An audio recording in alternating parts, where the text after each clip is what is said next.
In today's video, I'm going to teach you how to create dark and light mode dashboard in Power BI. By the end, you'll be able to flip your entire report between light and dark with a single click using a clean, reusable setup.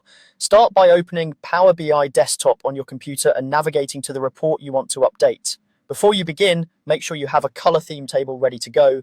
This table should include a mode column with options for light and dark, plus the color codes you want to use for different elements, things like text, visual backgrounds, and the overall page background.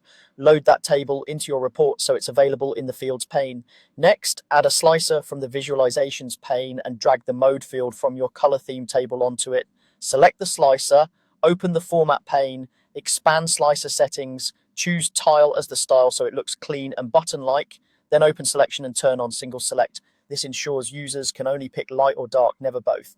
Now let's connect your visuals to the theme table. Click one of your visuals, open the Format pane, and go to the Legend settings.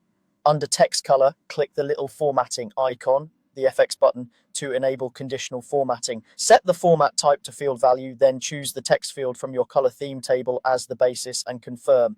Do the same for the values section. Open the formatting icon for text color, choose field value, select the text field again and confirm. Repeat this approach for any other text or labels on that visual so all text pulls its color from the same text field. Move to the General tab for the visual, open title, and use the formatting icon for the title color. Again, choose field value and use the text field as your basis. Then go to Effects, find Background, click the formatting icon, pick field value, and this time select the Visual BG field from your color theme table, confirm. Apply these same settings across all visuals so they'll respond consistently to the slicer. To theme the whole page, go to Insert, choose Shape, and select Rectangle. Resize it to cover the entire report canvas. With the rectangle selected, open the Format pane, go to Style, click the formatting icon, choose field value, and select the BG field from your color theme table. Turn off the border for a clean look. Then go to the Format tab on the ribbon and choose Center Background, Center Back so it sits behind everything. Test it by clicking your slicer, switch between light and dark, and watch the entire report update instantly. Thanks for watching.